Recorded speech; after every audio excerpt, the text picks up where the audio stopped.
Okay, so today we have a very important topic that is stream ciphers. Okay, so I also included some lightweight stream ciphers to show you which ones are already broken, to show you how they can be broken. So actually, you can see the outline from the top. I will talk about basic idea behind the stream ciphers. Then I will talk about synchronization, because in stream ciphers, in order to communicate, both parties has to be synchronized. And then I will talk about some broken stream ciphers like RC4, A51, Crypto1. Then I will talk about some unbroken secure stream ciphers like Salsa, Chacha, Enocora, and Trivium are lightweight standards. But Trivium supports only 80-bit key, so which I don't recommend. As a design, it is fantastic, but 80-bit security is not enough in 2023. Okay, so let's start with stream ciphers.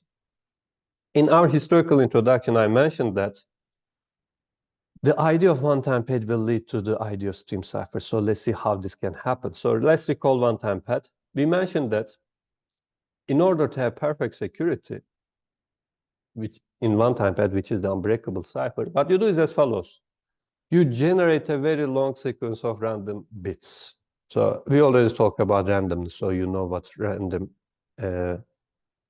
sequence of bits. So assume that we have a method to do that. Then what we do is as follows. You convert your plain text into zeros and ones, then XOR it with this one-time pad. Then you obtain the ciphertext, you give it to the person you want to communicate. They already have the one-time pad because you exchange it in a secure way beforehand. So what they do is they XOR the ciphertext and the one-time pad to get the plain text back. So let's recall. You had the one-time pad. Sorry, you turned your plain text into zeros and ones. You have the one-time pad. You XOR them. XOR is just addition modulo 2. So as you can see, 1 XOR 1 is 0, but there is no carry bit. Okay, 0 XOR 0 is 0. So the person who has the ciphertext does the same thing. For instance, they XOR 0 with 1 to obtain the 1 as the plaintext bit. So as you can see, the person who captures the ciphertext cannot have any info about the plaintext because, for instance, from this bit or the whole total of bits, if they can guess this bits, this means that they can also guess this bit of the one-time pad, but you create it in a random way, right? So actually their chance of guessing it is just flipping a coin, right? They have a probability 1/2. So in order to guess like 10 bits of your plaintext, their probability is 1/2 to the 10, which happens only once in a 1,000 times, right? So this way, it becomes impossible to guess hundreds of bits and so on. So we said that so this is unbreakable, but there are some problems. That is the case that one-time pad must be truly random. Again, this is why you need a good random number generator. Second thing is it can be only used once. Recall that we showed why it is, but we also, I think I will show it in a second too. But let's recall, I already mentioned, but this cipher provides perfect secrecy because ciphertext provides no information about the plaintext. Instead of working with bits, one can work on letters or characters, usually printed on a single page with small letters, hence the name one-time pad. Problems, key is too long, right? If you want to encrypt 1 GB, you need to generate 1 GB of zeros and ones in a random way, right? This is the problem. Second, key distribution is a problem. For instance, you want to use one-time pad in WhatsApp. You have to generate a lot of one-time pads beforehand and give it to your friend so that whenever you send a message, they will know which one-time pad you are using and so on. So of course, this is not practical. And the third problem is randomness. We already seen that it is a hard problem actually. It is hard to, have truly random number generators. But although we have an unbreakable cipher, due to these problems, we cannot use them in practice, right? We also said that there is a weakness, key reuse. This is important because in stream ciphers, we are going to use IVs and initializing the stream ciphers. Then we will talk about IV reuse attacks. So we will say that you shouldn't be using the same IV. Here, let's see what happens when we use the same one-time pad, because this idea will transfer to stream ciphers. Recall that if the adversary captures two ciphertexts C1 and C2, and they might somehow assume that they are generated with the same one-time pad, okay? So there are two plaintexts, P1 and P2, but the person who are communicating XORs P1 with the one-time pad to obtain C1, and XORs P2 with the same one-time pad to obtain C2. But of course, as the attacker, you only capture C1 and C2. What you can do is as follows. You just simply XOR C1 and C2. Because if they're obtained by using the same one-time pad, these XOR operations cancels K's out because 2K means 0 because we are, as I mentioned, XOR is addition modulo 2. In modulo 2, there are no 2s, right? 2 equals to 0 in our case. So K's cancel each other. You end up with P1 XOR P2. Of course, you might say that, okay, you didn't capture P1 or P2. You simply obtained P1 XOR P2. But now we observe that the language or the type of data you are communicating have redundancy.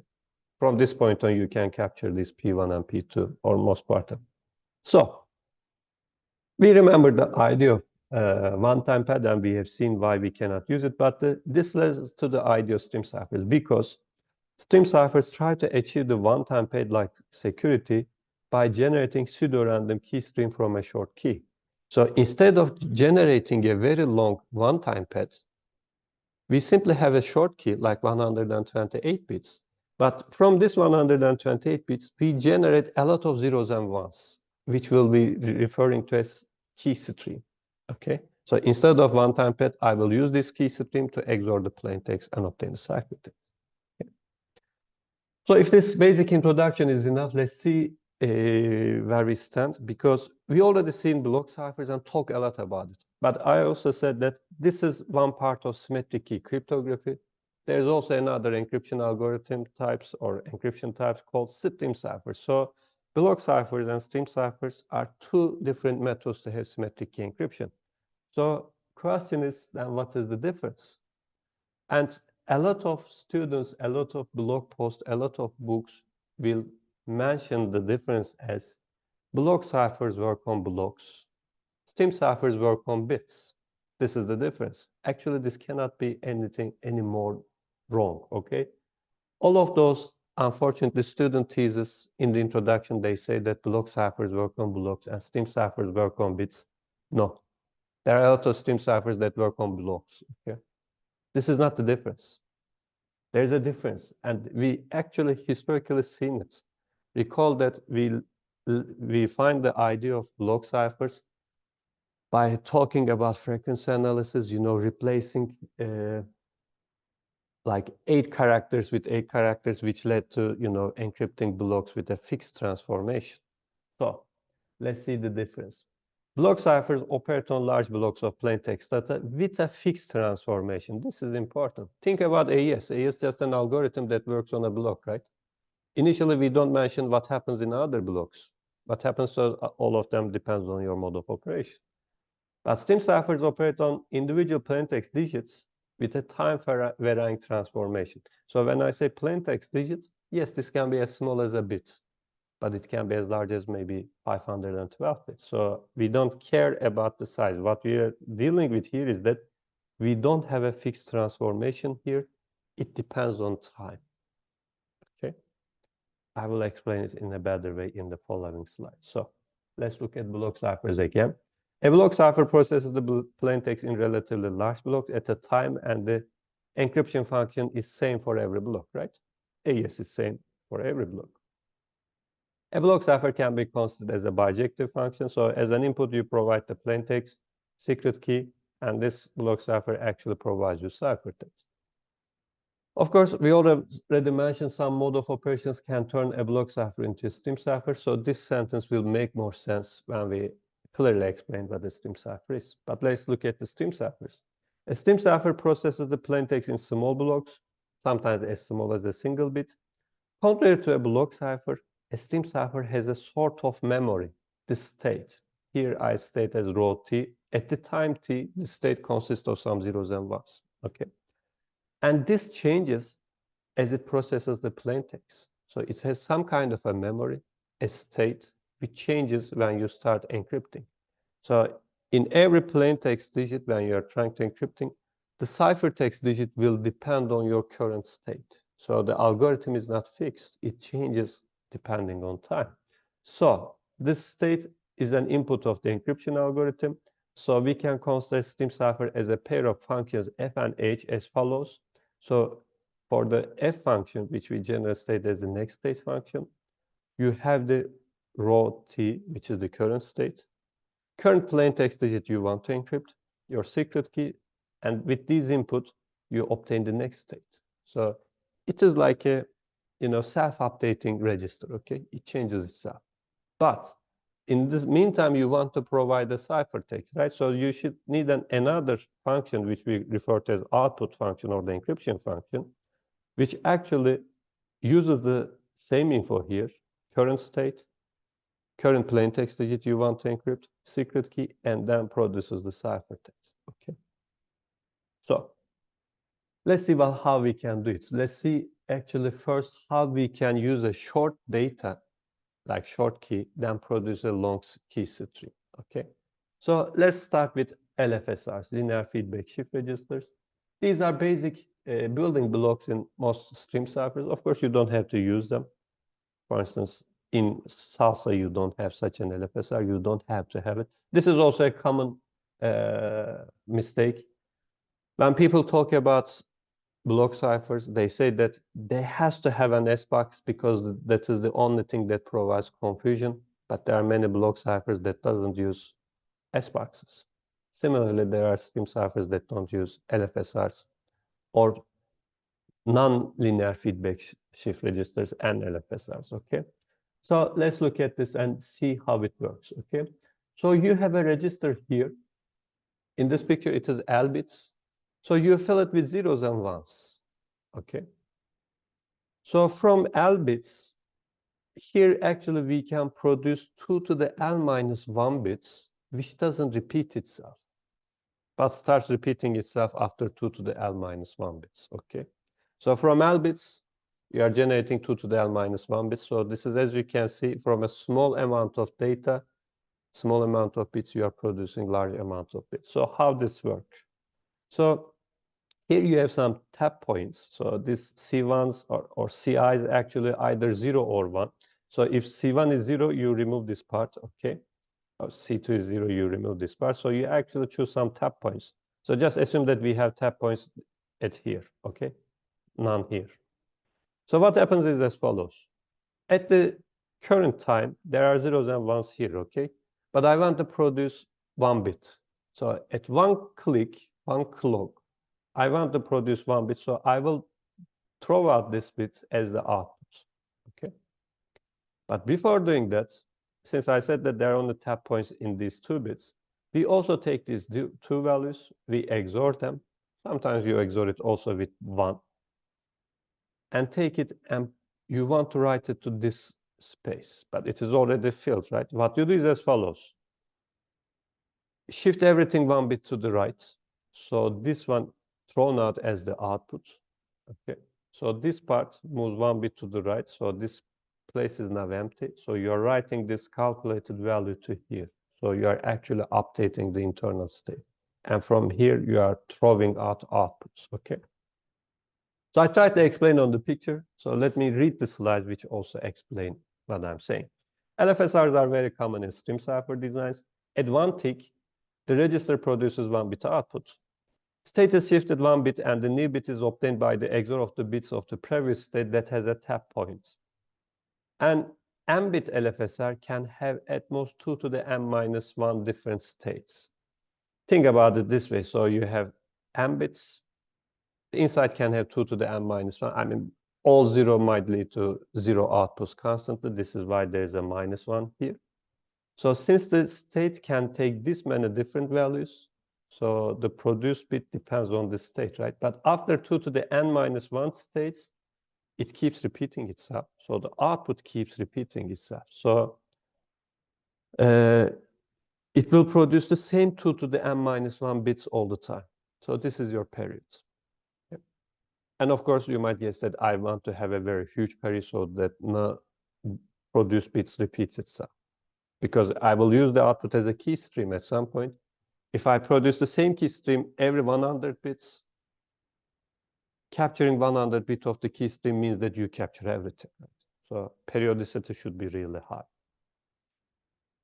Maximum period is obtained when the tap points are chosen according to a degree m primitive polynomial. This is the tricky part. So if you choose these tap points in a bad way, as I said here, I said that you can have at most 2 to the m minus 1. But if you choose these tap points in a bad way, it will be less than this number. But this would reduce the periodicity. So I should always choose the tap points so that I see this many different states. This only happens if you choose that points as a primitive polynomial. So we are not going too much into mathematics, but the idea is as follows. Since there are m bits here, you're going to represent it with, x to the m plus x to the m minus 1. And the tap points will be either 0 or 1 for these monomials. So at the end, you will end up with an n degree polynomial. So if it is primitive polynomial, meaning that no other polynomial can divide it, then this will give you a maximum period. Okay. So this is the mathematics behind it. So let me show you a picture of a stream cipher and show you how such an LFSR is used. So we will talk about more in detail, and I will explain how you can actually break the cipher and listen to every 2G GSM communication. But let me show you how you can combine LFSRs and obtain a very simple stream cipher. So here in this picture, there are 3 LFSRs. Since I'm starting to count from zeros, this LFSR has size of 19 bits. This is 22, this is 23. So if you sum all of them, it sums to 64. And this will be the length of your secret key, which you'll be feeding here. So from 3 small LFSRs, what you do is as follows. At a one tick, if you produce bits from here, you XOR all of them and produce an output here. So actually, when you call somebody and start talking, your voice is turned into zeros and ones, okay? They will be XORed with this output. But this output is the key stream, so it depends on the secret key or the communication number frame, and that will determine your internal state, which actually determines which zeros and ones it is going to produce. So both communicating parties must have the same internal state at the same time so that they can encrypt and decrypt each other's communication. This is why actually you cannot talk to sometimes other people, because the communication is actually the synchronization is lost. So they cannot hear you. You sometimes experience this. You hear the person, you keep talking, but they say that they cannot hear you. This is actually what happens. They lost the synchronization. So let's talk about the key stream, which is the output here, We call it the key stream. So you can do whatever you want with the key stream. You can combine the key stream with the plaintext in different methods. You can do modular addition. I don't know, maybe multiply it, whatever you want. But the simplest thing you can do is to XOR, right? So if you simply XOR it, we will call this kind of stream ciphers key stream generators. Because as you can see, this is just LFSR, and this part doesn't rely on the plaintext. It simply produces output. You simply XOR it with the plaintext. So it may be the case that the next state function does not depend on the plaintext. In such a case, a key stream is produced by an output function G. Then the encryption function combines the key stream with the plaintext, basically, XOR. So next state function is just the current state, and the secret key generates the next state. So as inputs, you don't get the plaintext. And also as the output function, you don't get the plaintext too. So encryption function, only this one uses the plaintext and the key stream you generate and put them inside the function. Sometimes, as I mentioned, this is simply an XOR operation. But in different stream ciphers, you can do different operations. In one of the versions of Grain, what you was doing is that you take the key stream, but simply XORing with the plaintext. What Grain did was to use one bit of the key stream, throw the second bit out. Use the third bit, throw the fourth bit out, and so on, to introduce more randomness, I guess. Okay. So this type of stream ciphers are known as key stream generator ciphers. They have the advantage that the key stream can be pre-computed without using the plaintext or ciphertext. So this gives us the ability to analyze the design, because it doesn't depend on the plaintext or the ciphertext. An important example is the binary additive stream ciphers, where H is the bit-by-bit addition of the key stream and the plaintext. So this is what I tried to explain. So if we go back here, this is just key stream XOR plaintext. Okay. Binary additive term is the cool way of saying XOR. Block cipher mode of operations like counter mode actually converts the block cipher into a binary additive stream cipher. So now you should understand what we meant when we talk about block ciphers. Because think about counter mode of operation. Forget the plaintext. What the counter mode of operation does is as follows. You take the counter with the secret key of the block cipher, you encrypt it and obtain an output, right? Then you XOR it with the plaintext. As you can see now, that output works like a key stream because you have the plaintext. You are producing a lot of outputs for every counter you encrypt. So you end up with a very huge key stream. You simply XOR it with the plaintext. So counter mode of operation turns a block cipher into a stream cipher. This is what we meant when we were talking about this topic.